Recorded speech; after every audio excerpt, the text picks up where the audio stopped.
नमस्कार. एकला चलोरेच्या या नव्या भागात आपलं सगळ्यांचं स्वागत. आता आपण आहोत सगुणा बागेमध्ये. मुंबई नजीकच्या कर्जत आणि नेरळच्या मध्ये वसलेल्या या सगुणा बागेमध्ये कृषी पर्यटनाचं एक आगळं वेगळं केंद्र गेल्या 35 वर्षांपासून सुरू आहे.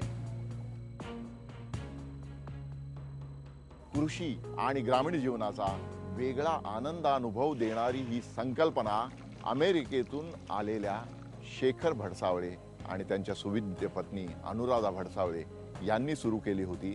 त्यांच्या या एकांड्या वाटचालीची एक अनोखी कहाणी आपण त्यांच्याबरोबरच समजून घेऊया. 1976 पासून सुरू झालेला हा प्रवास शेतीला प्रतिष्ठा देण्याच्या एका वेगळ्या हेतूने सुरू झालेली ही सगळी वाटचाल आपण समजून घेत असताना आपल्याला एक गोष्ट मी इथे आवर्जून सांगू इच्छितो की चंद्रशेखर भडसावळे आणि त्यांच्या पत्नी यांनी अमेरिकेत उच्च शिक्षण घेतल्यानंतर तिथे स्थायिक होण्याची सगळी स्वप्न समोर असताना त्यांना हिरव्या स्वप्नांची भूल पडली आणि मुंबई नजीकच्या कर्जतमध्ये एक आगळी वेगळी सगुणा बाग फुलली. त्या सगुणा बागेचे जे प्रवर्तक चंद्रशेखर भडसावळे यांना आपण भेटूया. भडसावळे सर नमस्कार. एकला चलोरीमध्ये तुमचं स्वागत. हो जी. तुमच्या एकांड्या शिलेदारीचा तुमचा एकट्याचा जो प्रवास होता तो प्रवास आता महाराष्ट्र आणि विदेशातून सुद्धा येणाऱ्या अनेक लोकांना भारतीय कृषी जीवनाचा एक वेगळा आनंद देतोय. त्याबद्दल सर्वप्रथम तुमचं अभिनंदन करतो. आणि मला आवर्जून इथे एक गोष्ट समजून घ्यावीशी वाटते की तुमचे पिताश्री हरिभाऊ भडसावळे जे स्वातंत्र्य सैनिक होते, तुम्ही जेव्हा अमेरिकेत गेलात त्यावेळेस त्यांनी तुम्हाला पत्र लिहिलं होतं आणि त्या पत्रामध्ये तुम्हाला विनंती केली होती की तुम्ही भारतामध्ये परत या. हो. तर तुम्ही आता आपल्याकडे जे ब्रेन ड्रेन होतं त्या तरुणांना काय सांगू इच्छिता? कारण तुमचा प्रवास आता 35 वर्षाचा प्रवास आहे त्यानंतरचा आणि तो यशस्वी प्रवास आहे हे तुमच्या आता एकूण फिटनेस वरून आणि सगुणा बागेच्या यशस्वीतेवरून दिसतं. बरोबर. तर काय सांगाल तुम्ही? यशस्वीता म्हणजे अशी की जेव्हा मी इथून अमेरिकेत जाणार होतो तेव्हा इथले सगळे जे माझी मित्रमंडळी होती त्यांना असं आश्चर्य वाटत होतं की मी कसं अमेरिकेत कसं जाईन, हा एवढा गरीब मुलगा अमेरिकेत कसं जाईल. त्यामुळे ते सगळे हसत होते आणि मी खरंच अमेरिकेत गेलो. कारण माझ्या वडिलांचं जे तुम्ही फूड टेक्नॉलॉजी मधून MS केलं. हा, पण इथे मी दापोली कोकण कृषी विद्यापीठ जे आहे तिथून BSc ॲग्रिकल्चर केलं. आणि तिथून नंतर मी अमेरिकेत गेलो आणि अमेरिकेत जाऊन सांगायला लागलो की मी माझ्या वडिलांना शब्द दिला आणि मी परत जाणार आहे. तेव्हा तिथली मंडळी सगळी हसायला लागली.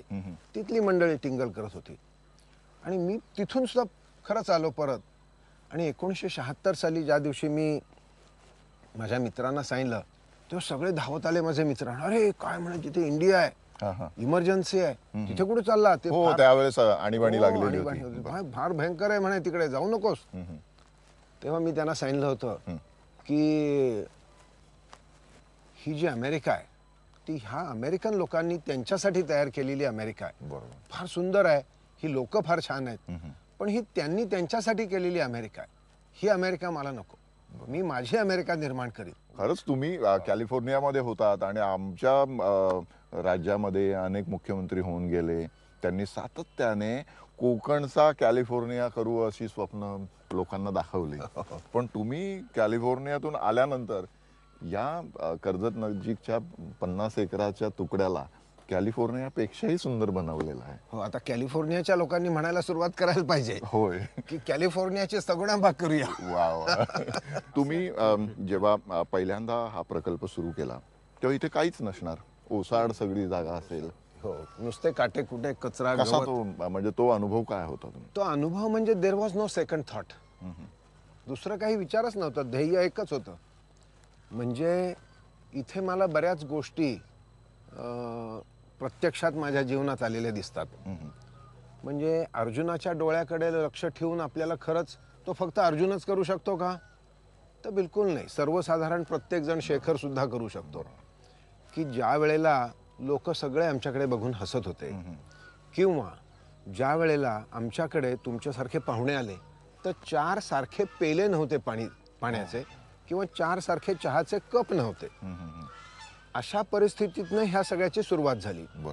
दुसरं म्हणजे हे सगळं असं काही कोणी ब्लूप्रिंट तयार करून ठेवली होती का माझ्यासाठी? नाही. असंही काही नाही. किंवा असं काहीतरी दिसेल होईल असंही काही मला कुठे असं मी पाहिलं होतं किंवा असंही काही नव्हतं.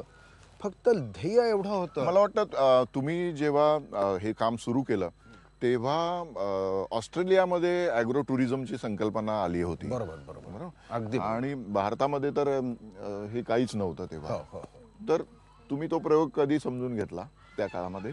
तुम्ही म्हणलात मगाशी ते फार महत्वाचं आहे की इथे आम्ही एवढ्या खोल खोल निराशेच्या खोल खोल दरीमध्ये इतके पडत गेलो की जीवनामध्ये काही अर्थ आहे असं वाटत नव्हतं. कारण काम खूप होतं पण त्या कामाच्या यशाला पावती मिळत नव्हती.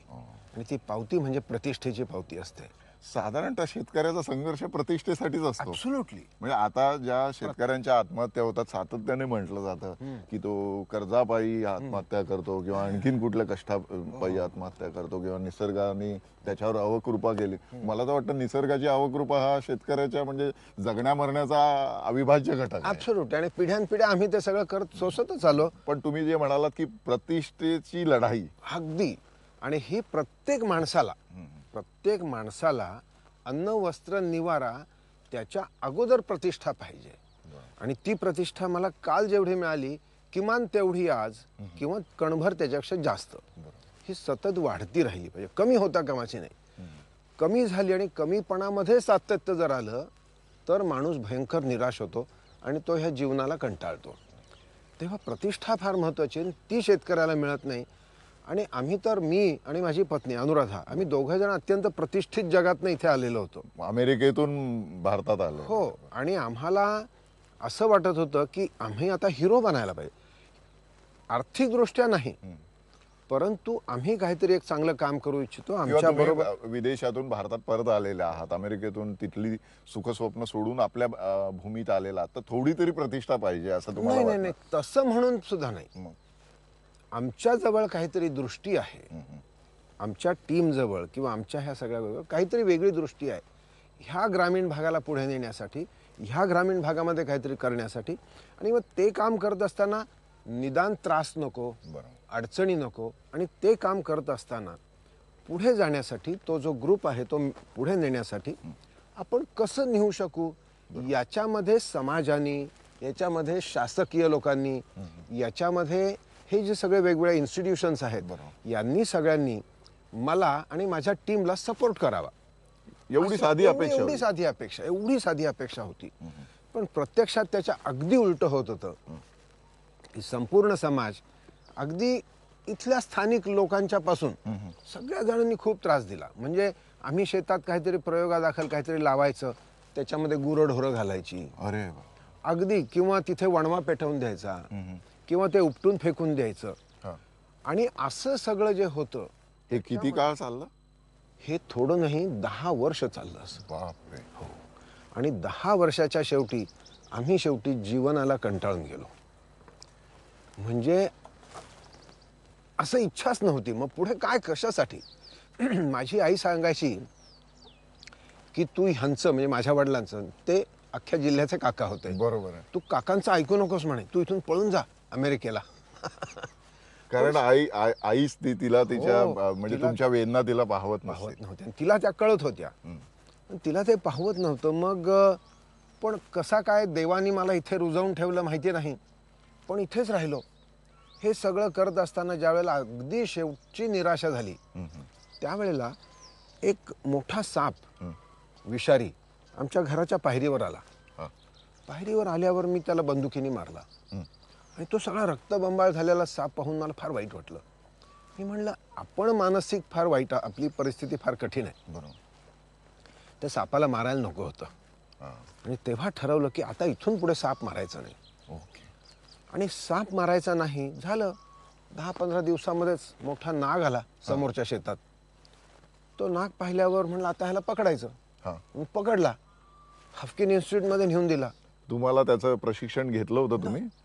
ते सगळं त्यांनी आम्हाला विचारलं मला आणि म्हणाले की हो म्हणे तुम्हाला काही पकडायचं साहित्य आहे का? तुम्हाला पकडायची माहिती आहे का? बरोबरचे कोणी जे होते त्यांना समजा साप चावला असता तर काय करायचं, हो. याचं काही शिक्षण आहे का? आणि या सगळ्यामधून मग मी घाबरलो. म्हणलं असं आता परत करायचं नाही. बरोबर. पण प्रत्यक्षात असं झालं होतं की मी तो साप पकडला म्हणून आमच्या मालेगाव, आमच्या नेरळ मधले लोक असे बोट दाखवायचे, तो आहे ना तो साप पकडतो, नाग पकडणारे, नाग साप पकडणारे. हा. आणि लोक उठून जागा द्यायला लागले, शेजारी येऊन बसून गप्पा मारायला लागले. कुठच्या कार्यक्रमात गेलं की लोक येऊन जरा प्रतिष्ठा द्यायला लागले. 15-20 दिवसांनी गावामध्ये साप कोणाच्या तरी घरात निघाला. आली का पंचायत? ते आले बोलवायला, चला चला म्हणे आमच्या घरी साप निघालाय. हा. आणि असा मी झालो आणि थोड्याच कालावधीमध्ये सापवाला शेखर म्हणून प्रसिद्धी झाली. हो. आणि लोक यायला लागले आणि लोक विचारायला लागले. आणि या सगळ्या ह्याच्यामधून कोणीतरी ते पाहुणे आले होते, ते म्हणे हो आमच्याकडे हे मुंबईचे आमचे पाहुणे आलेत, तो आमच्या घरी साप नाही का पकडला तुम्ही, तो जरा काढून दाखवा ना यांना. अरे बापरे. पकडलेलं साप पुन्हा काढून दाखवा. हा. मग म्हणाले आम्ही त्या झाडाखाली बसू का, जिथे तुमचं झाड आहे त्याच्या खाली बसू. एवढी काही झाडं नव्हती त्यावेळेला, एकच झाड होतं. ते एका झाडाखाली बसू का म्हणून तिथे मग ते बसले आणि खुश झाले फार. मग खुश झाल्यावर म्हणाले की, मग मी त्यांना विचारलं हे झाड कसलं आहे माहिती आहे का? ते करंजाचं झाड होतं आणि त्यांना माहिती नव्हतं. मग त्या झाडाविषयी माहिती सांगितली आणि ते आणखीन खुश झाले. आपल्या देशातल्या कृषी पर्यटनाचा जन्म त्या तिथे झाला. हो. त्या दिवशी त्या झाडाखाली सगुणा बागेमध्ये त्या कृषी पर्यटनाचा जन्म झाला.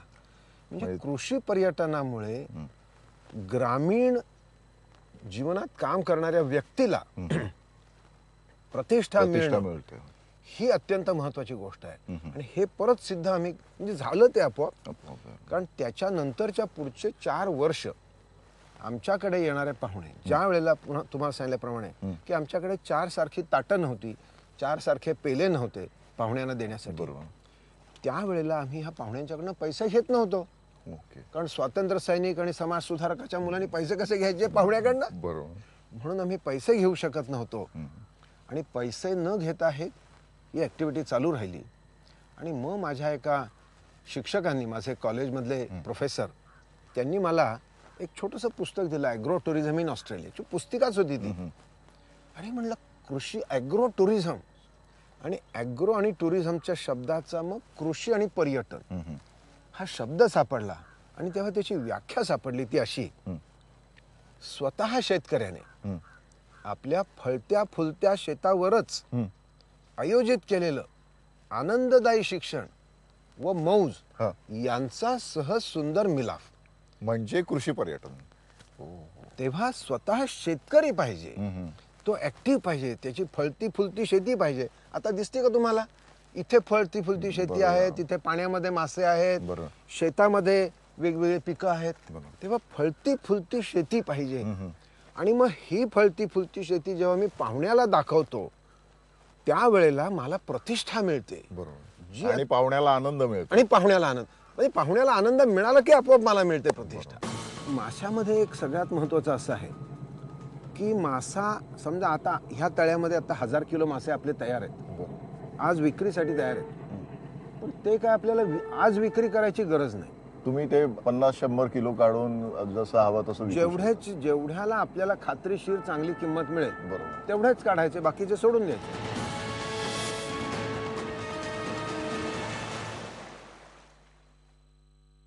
शहरातली जी लोक आहेत आता, ती साधारणतः शेतीपासून आणि निसर्गापासून तुटलेली आहे.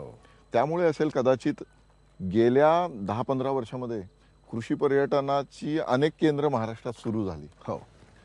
पण एक गोष्ट प्रकर्षाने जाणवली, ती म्हणजे सगुणा बागेचं जे सातत्य आहे, तुमच्याकडे येणाऱ्या लोकांचं प्रमाण जे आहे, किंवा सगुणा बागेची जी एक प्रतिष्ठा आहे ती मात्र कायम राहिली. अनेक केंद्र सुरू झाली इतर ठिकाणची आणि बंद पण झाली. तर यामागचं गमक काय आहे? मला असं वाटतं हे सगळं त्याच्यामध्ये त्याच्या मुळामध्ये जी व्याख्या आपण केली त्या व्याख्येमध्ये ते आहे.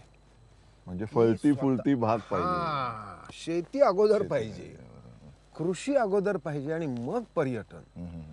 लोकांना काय वाटलं की तुम्ही अरे, पर्यटन आधी घेतलं की त्यांनी आमची कदाचित ही स्थिती पाहून अरे ह्याच्यामध्ये पैसा खूप आहे आणि म्हणून त्याच्यासाठी मग वेगळी कन्सल्टन्सी, वेगळं हे, वेगळं काहीतरी. तर हे जे आहे ना, तिथे सगळा घोटाळा झाला. म्हणजे कृषी पर्यटन नावाचा रिसॉर्ट त्यांनी सुरू करण्याचा प्रयत्न केला. आणि आम्ही शेतकरी रिसॉर्ट करणं शक्य नाही, किंवा रिसॉर्ट हा कुठेही असू शकत नाही. किंवा पूर्णपणे त्याला धंदेवाईक स्वरूप देणं किंवा व्यावसायीकरण करणं हे तुम्ही टाळलं. म्हणजे त्याला धंदेवाईक करायला नको, बरोबर. त्याला व्यावसायिक स्वरूप छान देता आलं पाहिजे. जे आता माझा मुलगा स्वित्झर्लंडमधून शिकून मी पुढची पिढी येऊन त्यांनी त्याला एक छान स्वरूप द्यायला सुरुवात केली, पण तत्व नाही कमी केली. तुमच्या मुलाने म्हणजे चंदनने आणि कन्येने कम्प्लीट वेगळे मार्ग स्वीकारले. ग्रामीण भारतामध्ये परत येता येऊन काम करता यावं, बरोबर. अशा प्रकारचे मार्ग आमच्या तिन्ही मुलांनी स्वीकारलेले आहेत. ह्याच्यामध्ये खरं तर हे गांधीजींना जे अपेक्षित होतं त्या सगळ्या गोष्टी आल्या बघा. आणि गांधीजींना अपेक्षित होतं ते सत्य होतं. एक म्हणजे ग्रामीण भारतामध्ये पोटेन्शियल आहे, दोन म्हणजे अन्न निर्मिती आणि शेती ह्या कामामध्ये सातत्य आणि त्याची सतत वाढ झाली पाहिजे. म्हणजे खेडी समृद्ध होण्याचा तो सगळ्यात मोठा मार्ग आहे. ॲब्सोल्युटली. तिसरं म्हणजे सक्षम तरुण त्याच्यामध्ये यायला पाहिजेत. हे कोणीही करायचं नाही. म्हणजे ग्रामीण भागामध्ये राहून आणि शेती काम करायचं काय, कोणी फक्त म्हातारे कोतारे किंवा ज्यांना दुसरं काही जमलं नाही त्यांनी हे काम करायचं नाही. ज्यांना जे जास्त सक्षम आहेत, म्हणजे मी ज्या वेळेला 26 वर्षाचा अमेरिका सोडून आलो त्यावेळेला मी पूर्ण ताकदीने इथे आलो, पूर्ण सक्षम होतो. चंदन जेव्हा इथे आला तेव्हा चंदन सुद्धा त्याचं शिक्षण पूर्ण केलं आणि तोही तेवढ्या ताकदीने इथे आला. आणि मग ग्रामीण भागामध्ये काय आहे, अत्यंत महत्वाची गोष्ट म्हणजे अन्न निर्मिती. बरोबर. ही अन्न निर्मिती म्हणजे शेती. हे तर शेती म्हणजे असं काहीतरी भयंकर टाकाऊ असं हे सगळं झालं. म्हणजे जसं गांधीजींनी म्हणजे एकेकाळी असं होतं की उत्तम शेती, मध्यम धंदा आणि कनिष्ठ नोकरी. आता म्हणजे आता सगळ्यात कनिष्ठ शेती झालेली आहे आणि इतर सगळ्या गोष्टी छान असं झाल्या. जर तुम्ही म्हणलात उत्तम शेती मध्यम व्यापार तर लोक आता हसतील, म्हणजे तरुण पिढी त्याला हसेलच. तर ही परिस्थिती जर आपल्याला पुन्हा बदलायची असेल तर कृषी पर्यटनासारखं त्याला उत्तम सोल्युशन नाही. हे जर त्या तरुणाईला कळलं तर आपल्याकडे फार उत्कृष्ट अशी नवीन मागून निर्माण झालेली कृषी पर्यटन केंद्र आत्ता आहेत. दापोलीमध्ये आशिष अमृतेचं आहे, आणखीन फुणगुसला ते राहुल कुलकर्णी आहेत. अशी निदान 20-25 केंद्र तर नक्की मी सांगू शकेन की जे चांगल्या पद्धतीने, अतिशय चांगल्या पद्धतीने आली, तत्वाला धरून राहिली, ग्रामीण भारताशी शेतीशी संबंधित त्यांनी काम केलं आणि उत्तम पैकी त्यांचं परफॉर्मन्स आहे. आणि मला आठवतं मागे एकदा तुम्ही म्हणाला होतात की शेतकऱ्याला, प्रत्येक शेतकऱ्याला शहरातल्या एक माणसाशी जोडून दिलं पाहिजे. अगदी ही काय टेक्निक आहे? Best best best best. म्हणजे कृषी पर्यटनाचा मला वाटतं तो सगळ्यात महत्वाचा एक बिंदू असू शकतो. अगदी तसं आहे की एक जर मित्राने, एका शहरी माणसाने जर का एक शेतकऱ्याची मैत्री जोडली, त्याला अडॉप्शन नाही म्हणायचं बरं का, मैत्री. फार लोकांचे अगदी चुकीचा समज होतोय की शेतकरी म्हणजे कोणीतरी माझ्यावर, म्हणजे शहरी माणसावर अवलंबून आहे. आणि नाही, शहरी माणसं तर आजकाल विशेषतः लिहिणारे लोक तर सातत्याने असं म्हणतात की शेतकरी हा आमच्या पैशावर, सबसिडीवर अवलंबून आहे आणि त्याला आम्हीच जगवतो अशा पद्धतीने चाललेलं असं, आणि त्याला आता वाऱ्यावर सोडून द्या अशा पद्धतीने सुद्धा लिहिणं एक फॅशन बनलेली आहे. ज्यांना शेतीतलं काहीच कळत नाही असे लोक विशेषतः पुढाकार घेतात. हे बघा, वॉरेन बफे हा जगातला सर्वात श्रीमंत माणूस, सगळ्यात ज्ञानी, एवढा ज्ञानी माणूस, बरोबर, तो सांगतोय की फार लवकर शेतकरी फरारी चालवतील आणि IT एक्सपर्ट्स हे त्यांचे ट्रॅक्टर चालवायला जातील. अर्थशास्त्राचा ज्या माणसाने कसून अभ्यास केला त्यातून प्रचंड अर्थनिर्मिती केली असा वॉरेन बफे, त्याने ती समाजाबरोबर ती शेअर सुद्धा केली, समाजापर्यंत ती दिली. वॉरेन बफेट असं नाही, जो आज इन्व्हेस्टमेंट गुरु gym Rogers, wall street bank, तोही तेच सांगतो की अन्न निर्मिती हे सगळ्यात मोठा प्रश्न, सगळ्यात मोठी संधी आणि सगळ्यात मोठं चॅलेंज असणार आहे. ह्या सगळ्या सेंचुरीचं. बरोबर. तेव्हा तो सांगतो की तुम्ही सगळं जे काय करताय ते थांबा तिथे ताबडतोब आणि तुमचे हात मातीत घाला. म्हणजे तो सांगतोय की तुम्ही त्या मातीमध्ये, शेतीमध्ये, अन्न निर्मितीमध्ये इन्व्हेस्टमेंट करा. शेतकऱ्याचा सगळ्यात मोठा प्रश्न सध्याच्या याच्यामध्ये आहे पाणी. हो. पाण्यावाचून शेती करणं दिवसेंदिवस कठीण होत चाललेलं आहे. तर तुम्ही इथे पाण्याचं संवर्धन जे केलं, मत्स्यशेती केली, त्याच्याबरोबर पाण्याचा प्रत्येक थेंब वाचवण्याचा प्रयत्न केला, तर ते कसं केलं तुम्ही? म्हणजे त्याचा तो सगळा प्रवास कसा झाला? ते असं झालं की एक खड्डा होता, छोटंसं डबकं. मी नदीमधले मासे आणले, त्या खड्ड्यामध्ये नेऊन सोडले. म्हणलं वाढतात का? ते वाढले. त्यांनी जी ऊर्जा मिळाली, म्हणलं काय नाही, आता आपण एक तळ तयार करायचं. म्हणून तलाव तयार करण्याचं पहिले एक मित्र शोधला, ज्याला थोडंसं माहिती होतं सॉईल कॉन्झर्वेशन मधला. त्याच्याकडनं माहिती करून घेतली. सरकार एक लिलाव लागला होता सरकारी. बुलडोझर, जुने बुलडोझर होते, त्यातले 2-3 बुलडोझर घेतले आणि त्याचा एक बुलडोझर चांगला केला त्यातनं, सगळे पार्ट जोडून बिळून ते चालवायला शिकलो. आणि तो बुलडोझर घेऊन मी पहिला तलाव तयार केला. म्हटलं मासे कदाचित आपल्याला उत्पन्न देतील. आणि माशामध्ये एक सगळ्यात महत्त्वाचं असं आहे की मासा, समजा आता ह्या तळ्यामध्ये आता 1000 किलो मासे आपले तयार आहेत, आज विक्रीसाठी तयार आहेत. पण ते काय आपल्याला आज विक्री करायची गरज नाही. तुम्ही ते 50-100 किलो काढून जसं हवं तसं जेवढ्याला आपल्याला खात्रीशीर चांगली किंमत मिळेल, बरोबर, तेवढेच काढायचे, बाकीचे सोडून द्यायचे परत. आणि ते जे राहतील त्यांचं वजन वाढतं. बरोबर. त्यांना अपॉर्च्युन टाइम मार्केटचा मिळू शकतो आणि दर वाढतो. तर अशा वेगवेगळ्या दृष्टीने आपल्याला पाहिजे तेव्हा त्याची विक्री आपल्याला करता येते. तेव्हा शेतकऱ्याची जिथे अपप्रतिष्ठा होते की तो मेहनत करतो आणि त्याच्या आवडीच्या किमतीला त्याला विकावी लागते. म्हणजे बाजारामध्ये जेव्हा तो माल घेऊन जातो त्यावेळेस भाव पडलेला असतो आणि त्याची अपप्रतिष्ठा होते. म्हणजे अपप्रतिष्ठा होण्याच्या अनेक वेगवेगळ्या ज्या गोष्टी आहेत त्यातला तो एक भाग आहे. ते मत्स्यशेतीत होत नाही हे माझ्या लक्षात आलं. मी हे मत्स्यशेतीला सुरुवात केली आणि तलाव केला. पावसाचं पाणी अडवलं आणि हे पावसाच्या पाणी नुसतं अडवलं नाही, त्याच्यापासून वेल्थ जनरेट केली. ती कशी? तर मासे साधारण एका एकरामध्ये आपल्याला 1.5 ते 2 टन मासे मिळतात. आज आम्ही मासे 200 रुपये किलो विकतो. म्हणजे 2 लाख रुपये 3 लाख रुपयाचे मासे आम्हाला एका एकरमधून मिळतात. तसंच हे पाणी इथे आहे त्यामुळे सौंदर्य आलं. बरोबर. सत्यम शिवम सुंदरम हे सुद्धा मी माझ्या आयुष्यात पाहिलं की अगदी ह्या अशा तत्वांनीच आपण जायला पाहिजे. आणि ही तत्व कोणीतरी शिवाजींनी किंवा कोणीतरी अर्जुनानी बाळगायची तत्व नाहीत. ही प्रत्येकाने ह्या शेतामध्ये अगोदरच्या पिकाची मुळं आपण जमिनीतच ठेवली. म्हणजे तुम्ही जे म्हणताय चूड तशीच, भाताचे चूड आम्ही तसेच ठेवले आणि त्याची मुळं तिथे जागेलाच कुजली. त्या मुळापासून तयार होणारा सेंद्रिय कर्ब हा अत्यंत उच्च दर्जाचा आहे. हा उच्च दर्जाचा सेंद्रिय कर्ब तिथे ठेवला. मला वाटतं गांडूळ पण त्यामुळे याच्यात वाढत. त्यामुळे आमच्या शेतामध्ये गांडूळ वाढले.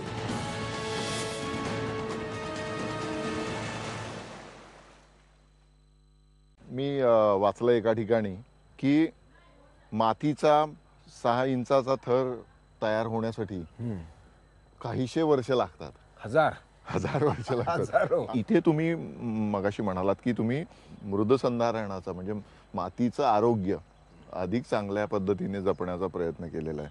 एका कृषी विचारवंतांनी म्हटलं की जे राष्ट्र मातीचं आरोग्य सांभाळतं त्या राष्ट्राचं आरोग्य चांगलं राहतं.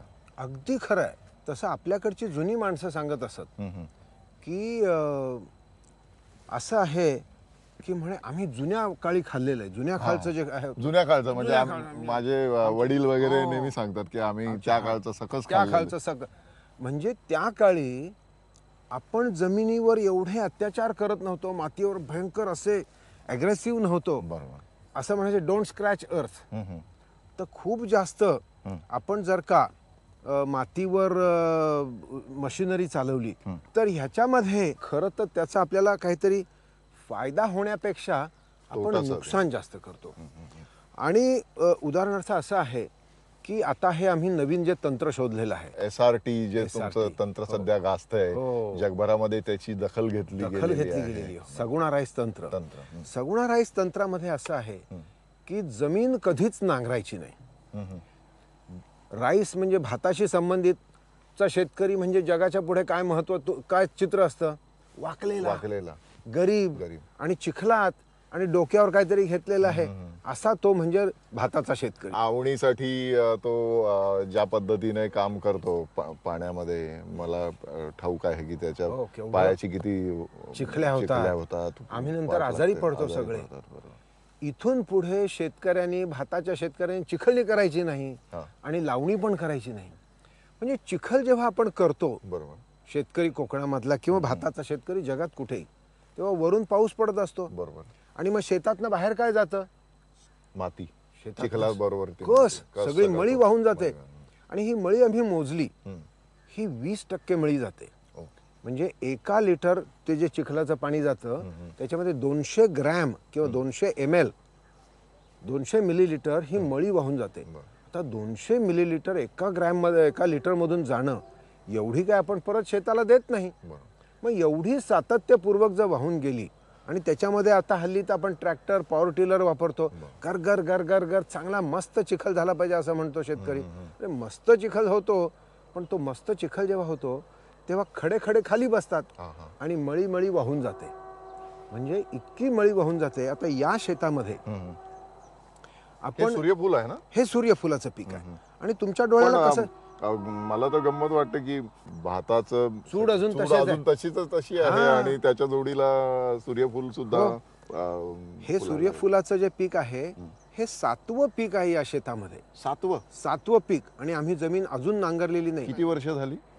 2.5 वर्ष. 2.5 वर्षामध्ये 1 वर्षात 3 पिकं, बरोबर, 2 वर्षात 6 पिकं, हे 7वं पीक. मग तर माती हे झाली असणार, आता माती घट्ट झाली असेल असं तुम्हाला वाटतंय? ही माती बघा, ही माती आपण आता हाताने सुद्धा वाकरू शकतो पूर्ण एकदम. ही बघा, ही जी माती आहे मऊ आहे एकदम. कशी माती वाटते तुम्हाला? एकदम सुगंध घेऊन बघा, छान वाटते की नाही? फार सुंदर एकदम. हा जो मातीचा सुगंध आहे, हा मातीचा सुगंध आपल्याला फक्त पहिला पाऊस पडल्यावर येत होता, बरोबर. आता ह्या माती, आणि ही हलकी फुलकी माती आहे एकदम, आणि ही जी माती आहे ही सकस माती आहे. याच्यामधला सेंद्रिय कर्ब आमचा होता अगोदर 0.5, आता तो झालाय 2.5%, 2.5% झाला. 2.5 वर्षामध्ये 2.5% सेंद्रिय कर्ब वाढणं, ही मातीची सुपीकता, मातीची तब्येत, मातीची हेल्थ कडे आता आपण लक्ष दिला. आता शेती मोठ्या प्रमाणात बंद पडलेली आहे, शेतकऱ्यांची मुलं शेतीत जात नाहीत. याला सगळ्यात मोठं कारण आहे ते म्हणजे शेतीसाठी आवश्यक ते मनुष्यबळ मिळत नाही. आणि SRT तर ते मनुष्यबळच त्याचं काढून टाकतं, म्हणजे गरज नाही त्याची, खतम. म्हणजे मनुष्यबळ एकदम 50% कमी झालं. मला वाटतं तुम्हाला भारतीय संसदेमध्ये भाषणासाठी बोलवलं पाहिजे आणि तुमचं प्रात्यक्षिक SRTचं त्याच्यामध्ये दाखवलं गेलं पाहिजे, तरच हे तंत्र तुम्ही यशस्वीपणे ते राबवून दाखवलेलं आहे. हे अगदी यशस्वी झालंय आणि ह्याचे अनेक फायदे आहेत, फायदे आहेत. म्हणजे एक तर शेतकऱ्याचं कष्ट कमी झाले, बरोबर, जमिनीची सुपीकता वाढली. जमिनीची सुपीकता वाढल्यामुळे हे शेत तुम्हाला लक्षात येत आहे का? हे बघून घ्या, सुंदर सगळं शेत. आणि नुसतं म्हणजे असं नाही, ह्या शेतातलं प्रत्येक रोप हे हेल्दी आहे. आणि हे कशामुळे हेल्दी आहे? तर या शेतामध्ये अगोदरच्या पिकाची मुळं आपण जमिनीतच ठेवली. तुम्ही जे म्हणताय भाताचे चूड आम्ही तसेच ठेवले आणि त्याची मुळं तिथे जागेलाच कुजली. त्या मुळापासून तयार होणारा सेंद्रिय कर्ब हा अत्यंत उच्च दर्जाचा आहे. हा उच्च दर्जाचा सेंद्रिय कर्ब तिथे ठेवला. मला वाटतं गांडूळ पण त्यामुळे याच्यात वाढत, त्यामुळे आमच्या शेतामध्ये गांडूळ वाढले. जगात आपण पहिल्यांदा दाखवून दिलं की भाताच्या शेतात भाताच्या पिकाबरोबर गांडूळ असू शकतो. मी तर कधी भाताच्या याच्यामध्ये गांडूळ बघितले शक्यच नाही, कारण आम्ही सगळे चिखल करतो आणि त्याच्यात पाणी बांधून ठेवतो. पाणी बांधून ठेवलं की गांडूळ राहणं शक्यच नाही, राहू शकत नाही. पण हे आता गादी वाफे आहेत, गादी वाफे त्यांना अगोदरच्या पिकाची मुळं खाद्य म्हणून भरपूर शिल्लक आहे. आणि त्यामुळे सेंद्रिय कर्ब वाढला, गांडूळ वाढले आणि जमिनीची तब्येत चहूबाजूनी सुधारली. दुसरं असं आहे की आज जागतिक तापमान वाढ आणि क्लायमेट चेंज ह्या ज्या 2 महत्त्वाच्या गोष्टी आहेत त्याच्याविषयी कशामुळे म्हणतात की हे सगळे जे शेती आहे ना, त्या विशेषतः तुम्ही एशियन लोक भात खाता, भाताच्या शेतामध्ये पाणी बांधून ठेवता, म्हणजे त्याला एनारोबिक कंडिशन, ऑक्सिजन विरहित, प्राणवायू विरहित परिस्थिती. त्या परिस्थितीत जेव्हा ऑर्गॅनिक मॅटर कुजतं त्यामुळे त्याच्यामधून मिथेन वायू तयार होतो. मिथेन वायू हा कार्बन डायऑक्साईडपेक्षा 22 पट हा वाईट आहे, म्हणजे ग्लोबल वॉर्मिंगच्या साठी कारणीभूत आहे. खरी गोष्ट. हा, तर असा हा मिथेन वायू जो आहे तो या पद्धतीमध्ये होतच नाही. कारण तो जर झाला असता तर गांडुळांचं पाणी होऊन गेलं असतं, बरोबर, गांडूळ लगेच मेले असते. तेव्हा मिथेन वायू होत नाही ह्याचं कारण हे एरोबिक आहे. एरोबिक कसं आहे तर अगोदरची मुळं तिथे सुकतात आणि तिथे त्याच्या ऑक्सिजनचे पाथवे म्हणजे कॅपिलरी ट्यूब्स त्याच्यामध्ये तयार होतात. शिवाय गांडुळांची जी मुवमेंट असते खालीवर त्याच्यामुळे सुद्धा ऑक्सिजनचे पाथवे, गांडूळ मला वाटतं जास्त खाली जात असतील, 4-5 फूट जात असतील. 4-4 फूट खाली जातात आतमध्ये. ते जेव्हा वर्षभर झोपण्यासाठी 4 ते 8 फूट खाली जातात. कुठलाही नांगऱ्या जे काम करू शकत नाही ते काम तुमचं बिन पैशामध्ये हो की नाही. म्हणजे समजा ट्रॅक्टर लावला तर तो फक्त वरची 9 इंच मातीच नांगरणार, त्याच्या खालती मात्र तो कडक पॅन तयार करतो, एक कडक थर तयार करतो. कारण हे पाते घासल्यामुळे खालचा नांगराचा भाग घासला जातो. ह्याच्यामुळे गांडुळांची मुवमेंट सुद्धा खालीवर होऊ शकत नाही, गांडुळांना खालीवर होता येत नाही. आमच्या पद्धतीमध्ये गांडूळ खालीवर होतात, मुळं खाली जातात, तिथे ती सुकतात, तिथे ऑक्सिजन. आणि शिवाय बघा या सगुणा बागेत आम्ही प्रत्येक सीझनला 150 लिटर डिझेल संपत होतं आमचं. या वर्षी आम्ही 1ही लिटर डिझेल वापरलं नाही, 1 लिटर डिझेल नाही. सगुणा बागेमध्ये 150 लिटर, आमच्या गावामध्ये 500 लिटर. कर्जत तालुक्यामध्ये जर 100 गावं आहेत तर 100 गुणिले 500 म्हणजे 50,000 लिटर डिझेल एका तालुक्यात वाचू शकतं. तेवढा कार्बन डायऑक्साईड, कार्बन मोनॉक्साईड वगैरे सगळे प्रश्न आपले सुटले. आणि एवढा कार्बन डायऑक्साईड हा ह्या रोपांनी झाकून ठेवलं, धरून ठेवला. एकामागून एक पिकं घेतल्यामुळे जमीन झाकली गेली. जमिनीचं झाकलं जाणं आणि त्यामुळे जमिनीचं तापमान न वाढणं हा सुद्धा जगाचा एक फार महत्वाचा इश्यू आहे. या सध्या तापमान वाढीमुळे सगळेजण त्रस्त आहेत आणि रोगग्रस्त सुद्धा होऊ लागलेले आहेत. तर या सगळ्यावर एक उपाय रामबाण उपाय, SRT.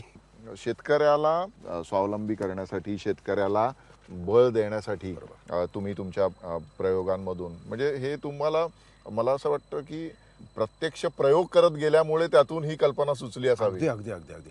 आम्ही हे गावोगावी खूप फिरलो. त्याच्यातनं अगदी सुरुवातीला पहिल्या वर्षी आमच्या बरोबर 30 शेतकरी आले. 30 शेतकऱ्यांचा बदल झाल्यानंतर त्याच्यानंतर गेल्या पहिल्या पावसाळ्यामध्ये 300 शेतकरी आले. अरे वा. हा, आणि ते शेतकरी सुद्धा त्यांचा जो अनुभव सांगतायत तो अनुभव असा सांगतायत की अहो म्हणे आम्हाला सगळं गाव हसत होतं, असं कुठे भातशेती पिकते का, असे सगळे म्हणे आम्हाला हसत होते. आता म्हणे अख्खं गाव त्यांच्या मागे, अरे आम्हाला पण दाखव तू कसं केलंस. असं गावाच्या गावं बदलतायत. म्हणजे उद्या भाताची लावणी म्हणल्यावर अंगावर काटा येतो. आवणी म्हणलं म्हणजे असं आहे, भाताची लावणी पक्की व्हायची असेल तर माणसं पाहिजेत, चिखल करणारा नांगऱ्या पाहिजे आणि पाऊस पाहिजे. तीन गोष्टी पाहिजेतच. बरं, तिन्ही गोष्टी तुम्हाला शब्द दिला की पाळतात का? नाही, तिघही फसवतात. शेतकऱ्याची, सर्वसाधारण शेतकऱ्याची ही अवस्था असते सगळीकडे. पण आता ह्या SRT मध्ये त्याला पावसावर अवलंबून राहायला नको, त्याला माणसांवर अवलंबून राहायला नको, आणि त्याला नांगऱ्यावर म्हणजे चिखल तर करायचाच नाही. हा जो मासा आहे हा आज जगामध्ये अत्यंत महत्वाचा मासा आहे. पिंक दिसतो एकदम. हा अगदी पिंक तिलापिया आहे. सांभाळा, इथे हाताला खूप काटा लागू शकतो. म्हणजे माशाला आतमध्ये काटे असतात तसे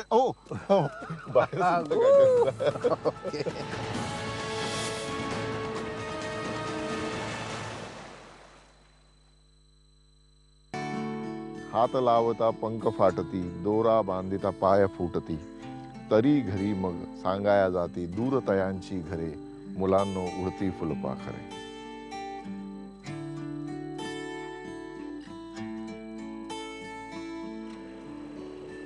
डॉक्टर जयंतराव पाटील जे आपल्या देशाचे अत्यंत मोठे एक शास्त्रज्ञ, नियोजन आयोगाचे सदस्य सदस्य सुद्धा होते. आणि कृषी तज्ञ. त्यांना शेतकऱ्याविषयी कणव भयंकर आहे. फार महत्वाची गोष्ट आहे. रोपांच्या मुळांचा अभ्यास, पिकांच्या मुळांचा अभ्यास हा म्हणे तू कर.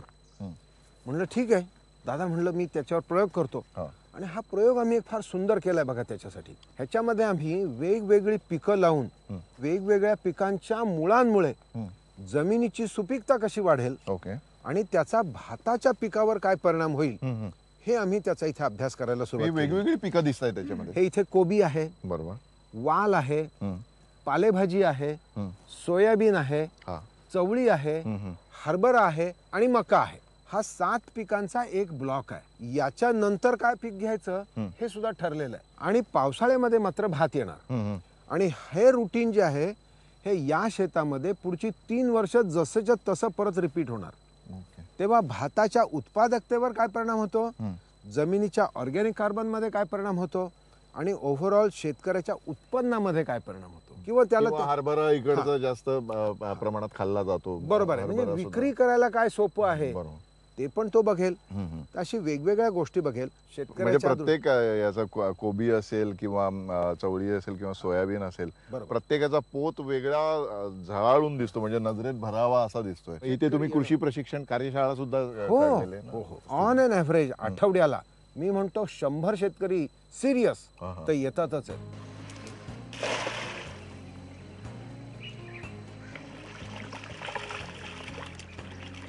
मासे पकडायला लावले तर हे बघा किती वेगवेगळ्या जातीचे मासे इथे सगळे आलेले आहेत बघा.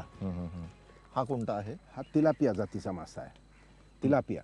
पण हे बघा हे इथे खूप शार्प त्याला फिन आहेत बरं का, खूप शार्प फिन आहेत.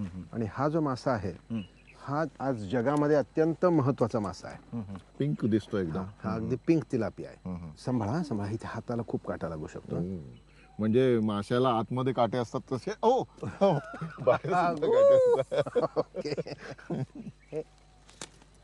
Paper towel.